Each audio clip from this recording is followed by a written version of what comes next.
Yesus, sukacitaku.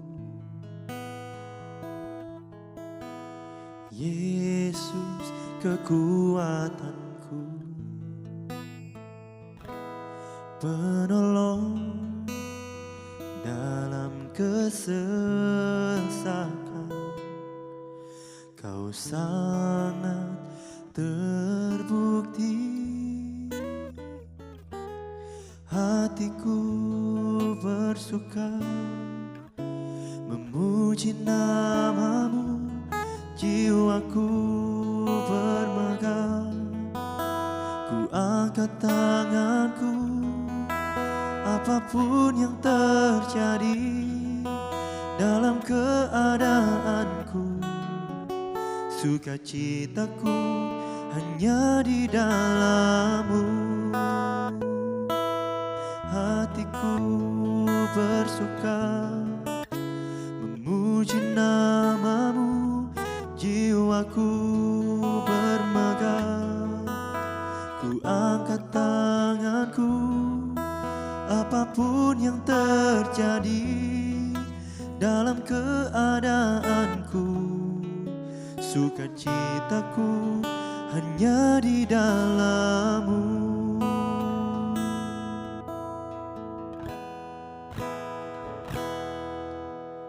Yesus, sukacitaku.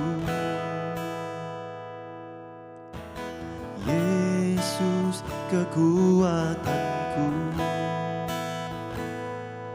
penolong dalam kesesakan. Kau sangat terbukti. Bersuka memuji nama-Mu, jiwaku bermegah. Ku angkat tanganku, apapun yang terjadi dalam keadaanku. Sukacitaku hanya di dalam-Mu. Hatiku bersuka memuji nama-Mu, jiwaku bermegah. Ku angkat tanganku, apapun yang terjadi dalam keadaanku. Sukacitaku hanya di dalam-Mu.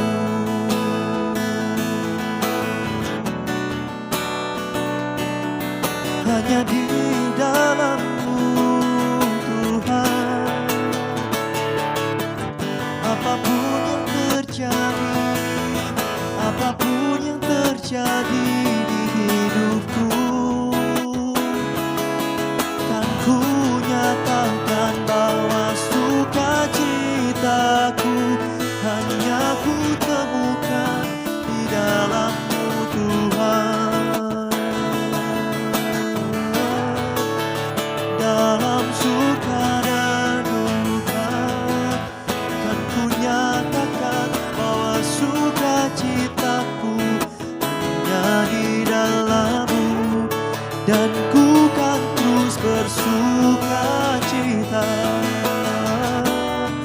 Karena Kau Bapa yang terus memberi kehidupan, memberikan damai sejahtera, mencurahkan Roh Kudus-Mu bagi hidupku, sehingga ku kan terus bersukacita.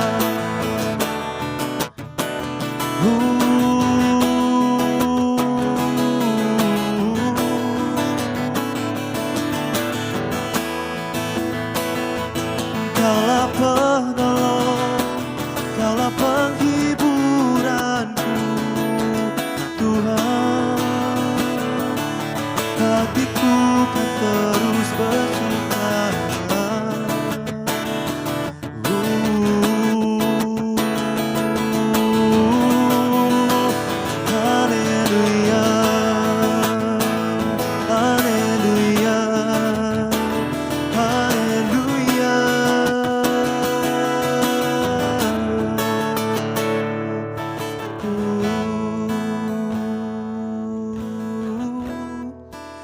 Kaulah penghiburan hidupku. Hatiku kan terus bersuka dalam-Mu Tuhan.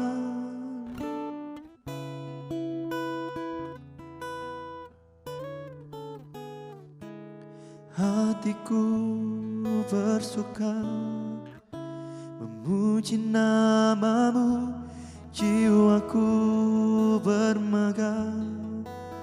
Ku angkat tanganku, apapun yang terjadi dalam keadaanku, sukacitaku hanya di dalam-Mu. Hatiku bersuka memuji nama-Mu, jiwaku bermegah.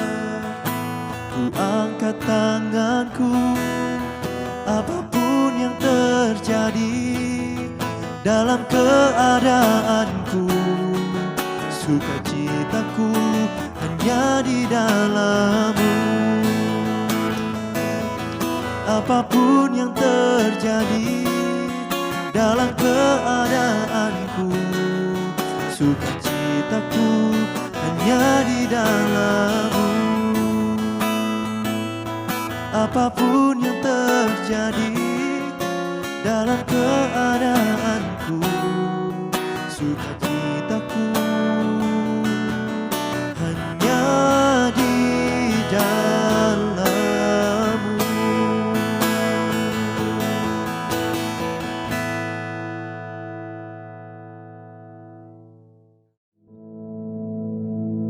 Our Father, which art in heaven, hallowed be thy name.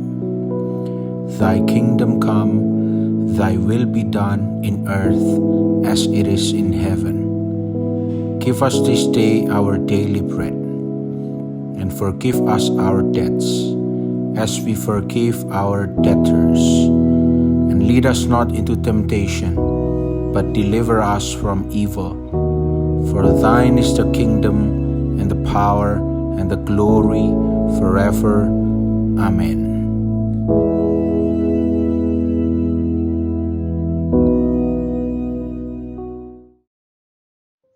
Puji nama Tuhan, saudara sekalian, mari pagi hari ini kita akan merenungkan kembali firman Allah di dalam Yeremia pasal yang pertama. Kita akan baca mulai ayat yang pertama.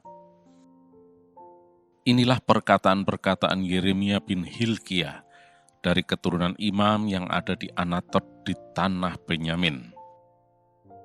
Dalam zaman Yosia bin Amon, Raja Yehuda, dalam tahun yang ke-13 dari pemerintahannya, datanglah firman Tuhan pada Yeremia. Firman itu datang juga dalam zaman Yoyakim bin Yosia, Raja Yehuda, sampai akhir tahun yang ke-11 zaman Sedekia bin Yosia, Raja Yehuda. Sehingga penduduk Yerusalem diangkut ke dalam pembuangan dalam bulan yang ke-5. Ayat 4, firman Tuhan datang kepadaku bunyinya. Sebelum aku membentuk engkau dalam rahim ibumu, aku telah mengenal engkau. Dan sebelum engkau keluar dari kandungan, aku telah menguduskan engkau. Aku telah menetapkan engkau menjadi nabi bagi bangsa-bangsa. Maka aku menjawab, Tuhan Allah, sesungguhnya aku tidak pandai berbicara, sebab aku ini masih muda. Tetapi Tuhan berfirman kepadaku, janganlah katakan, aku ini masih muda. Tetapi kepada siapapun engkau kuutus, haruslah engkau pergi. Dan apapun yang kuperintahkan kepadamu, haruslah kau sampaikan. Janganlah takut kepada mereka, sebab aku menyertai engkau untuk melepaskan engkau. Demikianlah firman Tuhan. Lalu Tuhan mengulurkan tangannya dan menjamah mulutku. Tuhan berfirman kepadaku, sesungguhnya aku menaruh perkataan-perkataanku ke dalam mulutmu. Ketahuilah pada hari ini aku mengangkat engkau atas bangsa-bangsa dan atas kerajaan-kerajaan untuk mencabut dan merobohkan, untuk membinasakan dan meruntuhkan, untuk membangun dan menanam. Sampai di sini dulu pembacaan kita. Saudara sekalian, dari ayat-ayat ini kita bisa melihat jelas bagaimana Yeremia itu adalah a man of destiny atau prophet of destiny. Yeremia adalah salah seorang nabi yang dipilih oleh Allah untuk melayani Tuhan di wilayah Israel Selatan atau kerajaan Yehuda, Israel Selatan, yang beribu kotakan Yerusalem. Jadi jelas terlihat dari ketika dia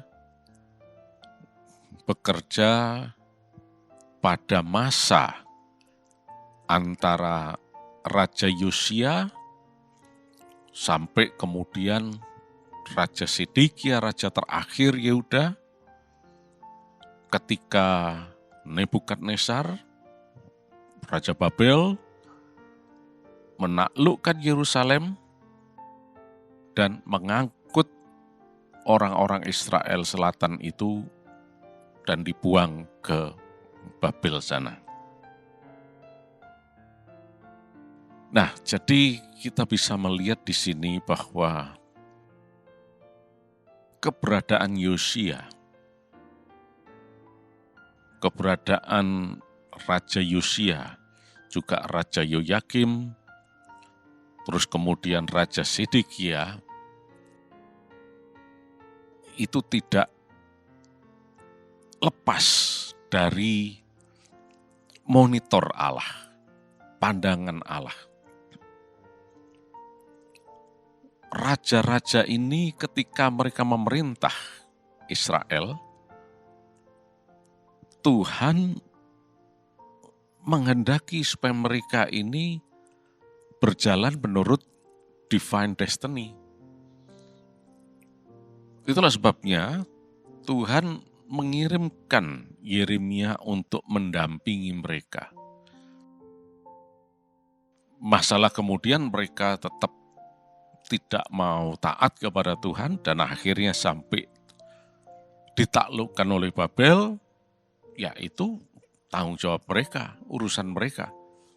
Tapi yang jelas adalah Tuhan mau supaya semua itu tetap berjalan di dalam jalur atau koridor divine destiny.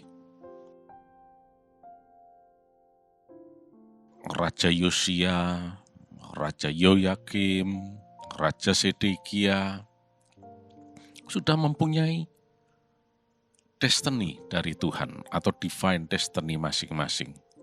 Dan Tuhan mau supaya mereka berjalan di situ. Termasuk juga khususnya kali ini kita akan melihat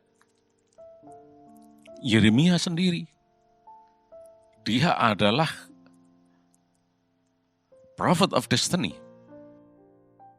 Itu bisa kita lihat di dalam ayat yang ke-5 tadi, dikatakan, sebelum aku membentuk engkau dalam rahim ibumu, aku telah mengenal engkau. Dan sebelum engkau keluar dari kandungan, aku telah menguduskan engkau. Aku telah menetapkan engkau menjadi nabi bagi bangsa-bangsa. Nah, jelas sekali di sini. Inilah divine destiny itu. Hanya saja mungkin kita berpikir, yang punya divine destiny itu orang tertentu saja. Kayak Yeremia, dan mungkin yang lain, dan sebagainya. Oh, tidak. semua manusia di seluruh dunia mempunyai jalur divine destiny atau divine purpose atau jalan kehidupan dan berbagai istilah yang lain lah. Yang penting bukan takdir atau nasib gitu aja. Tapi jalur rencana Allah. Tuhan punya rencana masing-masing. Kita ada di dunia ini bukan kebetulan, bukan asal-asalan, tapi sesuai dengan apa yang Tuhan mau, rencana Allah. Masalahnya adalah seringkali banyak orang tidak bisa melihat ini dengan jelas. Seperti tadi contohnya, mereka mengatakan, oh yang memang divine destiny memang Yeremia, betul itu sudah ada pernyataannya. Kalau aku enggak, bukan begitu. Semua. Lalu mengapa di sini ada statement, penjelasan mengenai Yeremia yang sudah ditetapkan sejak dalam kandungan lah dan seterusnya. Semua orang juga demikian, hanya saja tidak semua orang itu dicatat seperti ini. Itu ya. Tapi yang jelas semua punya destiny. Untuk menjadi hamba Tuhan lah, dan sebagainya. Untuk menjadi ya, seorang suami lah, seorang bapak, seorang istri, seorang ibu, dan sebagainya. Pegawai, pengusaha, dan macam-macam. Itu semua adalah rencana Tuhan yang harus kita ikuti. Nah, khusus untuk Yeremia, memang dia mendapatkan pernyataan khusus. Tapi ada atau tidak pernyataan khusus, tidak masalah. Karena semua itu punya divine destiny. Termasuk tadi, sudah saya sebutkan ada Raja Yosia, Yoyakim, Sedekia, dan sebagainya. Ya, walaupun mereka mungkin tidak secara nyata atau eksplisit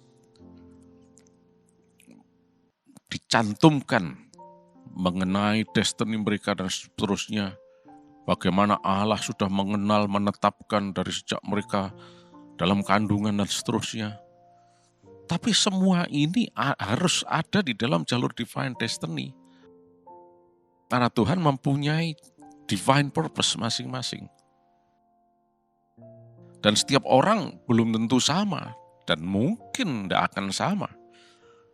Karena Tuhan punya divine purpose masing-masing dalam kehidupan setiap orang. Nah, oleh karena itu, mari kita menyadari betul saat ini bahwa kehidupan di dalam Yesus adalah kehidupan yang ujungnya adalah hari depan yang penuh harapan ketika kita mau berjalan di jalur koridor divine destiny tersebut. Nah, ini masalahnya adalah terlalu banyak orang yang lebih suka memilih untuk mengikuti kemauannya sendiri daripada kemauan Tuhan. Nah, akibatnya semuanya amburadul, kacau balau. Dan kalau sudah kacau balau kemudian mengatakan, ya ini sudah takdir, sudah nasib. Sama sekali bukan. Kita bayangkan andai kata semuanya itu ada di jalur masing-masing. Akan tertata rapi ujungnya hari depan yang penuh harapan. Saudara lihat di jalur kereta api, masing-masing ada relnya. Nah, kalau ada stasiun, itu jalur relnya itu bisa 4 jalur atau mungkin 5 dan sebagainya. Nah, di sini kita lihat bahwa masing-masing kereta itu bisa berjalan dan tiba di tempat tujuan dengan baik karena teratur semuanya. Begitu juga kalau kita lihat, andai kata manusia itu seperti itu, teratur rapi ngikuti jalur divine destiny. Wah, luar biasa. Tapi masalahnya adalah dari sejak awal nenek moyang, yaitu Adam dan Hawa, sudah melakukan penyelewengan dari jalur tersebut. Seluruh keturunannya modelnya seperti itu. Itulah sebabnya kita lihat di dunia ini semuanya serba kacau balau, bertabrakan satu dengan yang lain, ya, karena pakai maunya sendiri.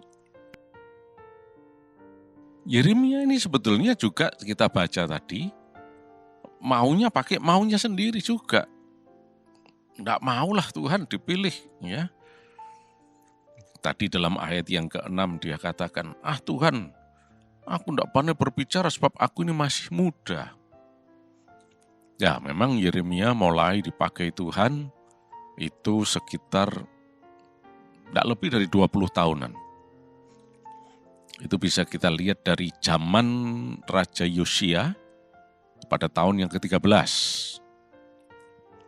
Dan kemudian nanti itu bisa dihitung sampai zaman ketika Sedekia ditaklukkan oleh Nebukadnezar pada saat itu.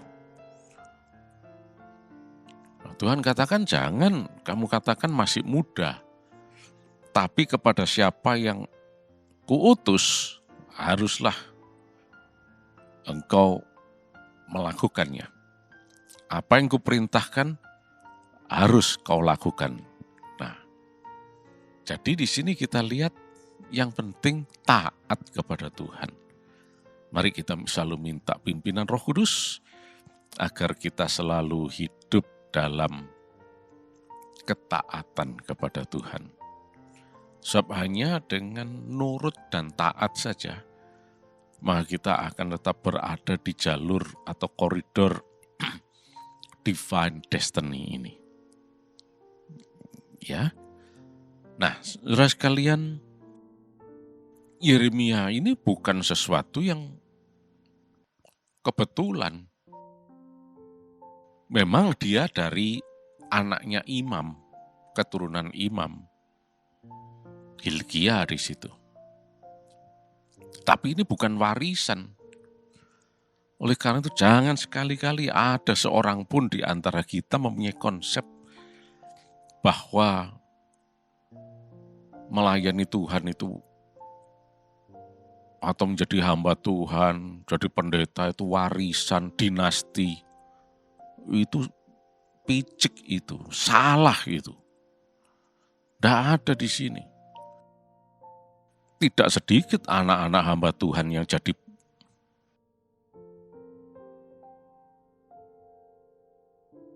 pelaku tindak kriminal. Sebaliknya, juga banyak anak-anak orang yang kehidupannya tidak memuliakan Tuhan, akhirnya bisa jadi hamba Tuhan. Jadi jangan pernah mengatakan atau punya pikiran, wah ini warisan ini. Bapaknya pendeta, anaknya mesti pendeta. Itu divine destiny. Kalau kita cenderung mengatakan seperti itu, berarti kita, waduh, parah di hadapan Tuhan. Sudah nggak ngerti divine destiny, menghakimi lagi. Nah, Yeremia di sini, dari sejak kandungan, dia sudah ditetapkan oleh Tuhan. Bukan pilihan. Artinya, ya daripada lontang-lantung ya lebih baik lah, jadi imam aja lah. Atau jadi nabi. Bukan. Memang sudah dipilih oleh Tuhan. Dan Tuhan jelas mengatakan kok, kepada siapa engkau kuutus harus engkau pergi. Apapun yang kuperintahkan kepadamu untuk disampaikan harus kau sampaikan. Nah, tapi kalau ada ancaman, Tuhan katakan jangan takut. Nah, sebab aku menyertai engkau untuk melepaskan engkau. Nah, Yeremia juga di dalam pelayanannya tidak mengalami sesuatu, tidak menghadapi sesuatu yang mulus-mulus saja. Dia sempat bahkan dibelenggu oleh raja-raja tersebut. Karena mereka tidak mau diperingatkan, tidak mau menerima firman Allah. Tapi Tuhan melepaskan. Jadi di sini kita lihat yang penting adalah kita harus mengikuti divine destiny. Nurut sama Tuhan. Sesuai dengan apa yang Tuhan mau. Divine purpose. Dan semua itu untuk kemuliaan Tuhan. Dan nama Yesus dimuliakan melalui kehidupan kita. Puji nama Tuhan, saudara sekalian. Biarlah kita semakin mengerti dan kita selalu minta pimpinan Roh Kudus dalam hal ini. Terima kasih Tuhan, Kau Allah yang baik untuk kami, Kau yang sudah memilih menetapkan kami, mengurapi kami bahkan. Dan Engkau menuntun kami senantiasa untuk berjalan di dalam jalur kehendak-Mu. Divine destiny. Untuk mengenapi divine purpose, tujuan ilahi. Nama Yesus dipermuliakan. Terima kasih Tuhan. Sepanjang hari ini kami diberkati berkelimpahan, kami sehat, dan kami berhasil. Kuasa darah Yesus akan menjadi tanda perlindungan dalam kehidupan kami. Dalam nama Tuhan Yesus Kristus. Amin.